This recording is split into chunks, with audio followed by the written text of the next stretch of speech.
Et salut à tous, salut à toutes, on se retrouve aujourd'hui pour une nouvelle chronique sur Game Set Talk. Donc aujourd'hui, on se rapproche un petit peu de la fin de l'Open d'Australie. On avait aujourd'hui les demi-finales dames ensemble et la première demi-finale messieurs, donc Nadal Tsitsipas. On va débriefer tout ça ensemble, c'est parti. Donc on va commencer par la demi-finale homme avec Nadal Tsitsipas, même si c'est pas Rafa qui est en fond d'écran, vous verrez pourquoi après. Nadal qui s'impose sans histoire, en fait 6-2, 6-4, 6-0. Il était bien trop fort pour Tsitsipas qui a eu sa première balle de break. Il l'obtient à 5-0 quand Rafa sert pour le match et il la convertit pas vu qu'il prend 6-0. Voilà, il était bien au-dessus et pourtant ce qui est bizarre c'est que malgré le score en fait Tsitsipas a vraiment fait son match. Dans le second set il est à plus de 80% de première balle, il sert extrêmement bien. Dans le jeu globalement il a fait ce qu'il devait faire, c'est-à-dire que dès qu'il pouvait à l'échange il essayait d'aller vers l'avant, il essayait de prendre la balle tôt. Il est allé beaucoup au filet, il a joué de très bonnes volées. Mais voilà, le problème c'est qu'en face c'était tout simplement trop fort, tout était trop parfait en fait. Rafa servait très bien, il retournait surtout extrêmement bien et il n'y avait pas de coup neutre en fait. Il faisait pas jouer de Tsitsipas, il voulait pas lui donner du temps pour agresser les balles. Et voilà, du coup chaque coup de Rafa en fait était fait pour faire mal aux Grecs. Et il y a finalement eu assez peu de rallyes de fond de cours parce que Nadal était vraiment décisif sur chaque frappe de balle et il frappait de toutes ses forces dans la balle et ça rentrait. Voilà. Quand Tsitsipas s'agressait, il y a eu quand même à certains moments, même à plusieurs reprises, des contres incroyables de l'Espagnol qui ramenait la balle dans le court. Il y a notamment un coup droit banana shot qui fait le tour du filet et qui prend l'angle. Enfin, c'est un peu le symbole du match, c'est-à-dire que Tsitsipas avait beau faire tout ce qu'il voulait, ça revenait mieux que c'était parti et globalement, il n'y a vraiment pas eu de combat. Il prend 6-2, 6-4, 6-0. Il y a eu un petit duel, si on veut, dans la deuxième manche, dans le sens où Tsitsipas servait quand même globalement mieux. Mais le problème, c'est que voilà, il servait mieux, mais au retour, il n'y avait rien, parce que Nadal, sur l'ensemble du match, il perd 12 points sur son service. C'est rien, il n'a jamais été inquiété, il n'y a eu aucune situation à 30A, il n'y a pas eu...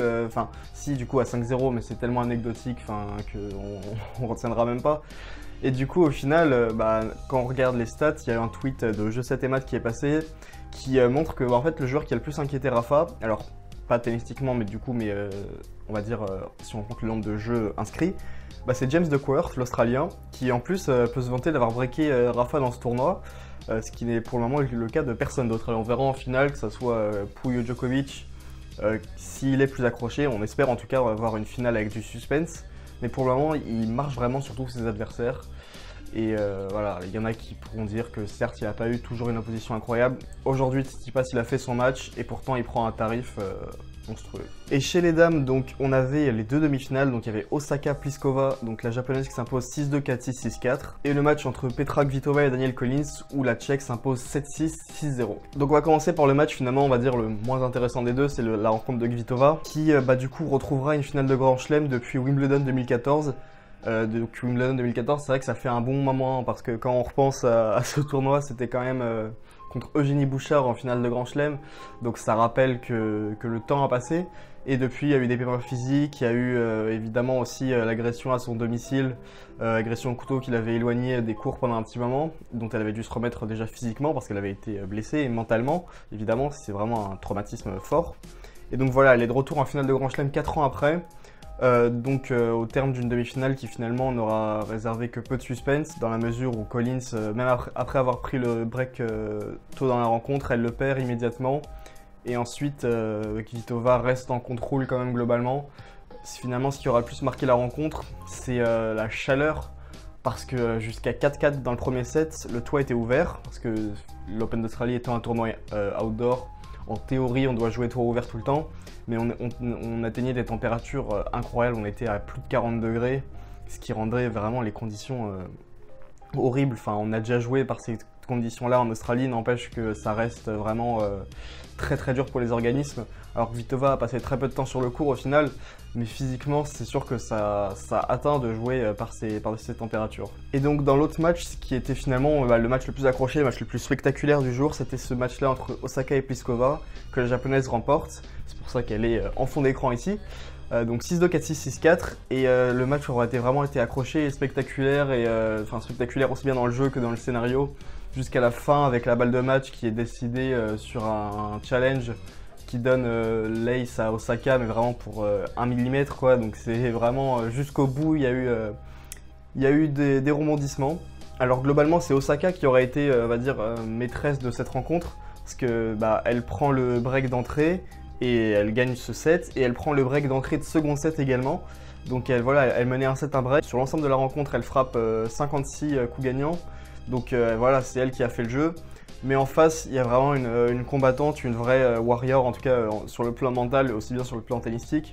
Parce qu'on avait vu déjà au tour précédent revenir contre Serena en ayant eu des balles de match à sauver à plusieurs reprises. Alors certes, Serena s'est tordu la cheville et à partir de là, elle ne pouvait plus défendre ses chances correctement. Mais ça reste Serena, ça reste des balles de match à écarter et elle l'avait fait. Et là, contre Osaka, c'était un petit peu trop. Mais voilà, elle a tout donné et elle s'est accrochée dans ce second set malgré un break d'entrée qu'elle efface directement.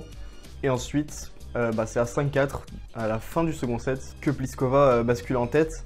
Et donc voilà, le cœur du combat finalement, alors c'était déjà un très beau match jusque-là, mais c'est vraiment dans ce troisième set que ça a vraiment atteint des sommets en termes de niveau de jeu. Malgré finalement un scénario qui aurait pu en fait faire en sorte que le match s'arrête, perd dans l'intensité, parce que Osaka elle break très tôt dans ce troisième set, elle break dès le troisième jeu, et à partir de là pourtant Pliskova qui ne s'arrête pas, elle continue à s'accrocher, voilà, et c'est cette opposition entre une joueuse très agressive, très offensive, et une joueuse qui s'accroche, qui ramène toutes les balles, qui fait douter son adversaire, qui essaie de la faire douter, qui donne vraiment un match spectaculaire. Si vous n'étiez pas là cette nuit, allez voir les meilleurs points du match sur YouTube, ça se trouve assez facilement et ça vaut vraiment le détour. Parce que c'était la plus belle rencontre du jour finalement, parce que voilà, le Nadal-Tsitsipas, alors il y a eu des points spectaculaires, mais c'était finalement un petit peu trop à sens unique. En tout cas, voilà, on aura une finale avec comme enjeu la place de numéro 1 mondial, pardon. Avant le tournoi, elles étaient un bon paquet à pouvoir y prétendre. Finalement, il reste voilà, Kvitova et Osaka. Celle qui remporte le titre remportera également la place de numéro 1 mondial, donc ça fait vraiment un beau titre à aller chercher. Dans les deux cas, ce sera une belle histoire parce que Osaka, c'est une personnalité en tout cas qui a l'air vraiment attachante et qu'on a envie de supporter. Ça ferait une belle numéro 1 mondial. Et Kvitova, ça serait la belle histoire du retour au sommet après avoir atteint vraiment le point le plus bas possible. Et revenir 4 ans après son dernier titre en Grand Chelem, ça serait également beau. Donc voilà, on aura en tout cas on l'espère une belle finale et une belle histoire derrière ça aussi. Et chez les hommes, la suite c'est évidemment demain avec la demi-finale entre Lucas Pouille et Novak Djokovic. On espère que Lucas pourra défendre ses chances aussi longtemps que possible et qu'il pourra faire mieux que ce qui passe aujourd'hui contre Rafa. En tout cas, on reviendra vers vous avec une preview pour ce match-là. D'ici là, n'hésitez pas à laisser en commentaire vos pronostics pour la journée de demain pour voir un petit peu comment vous vous sentez pour la suite du tournoi, vos pronostics pour la finale dames. N'hésitez pas à laisser un like si la vidéo vous a plu, à vous abonner pour suivre toute l'actualité du tennis.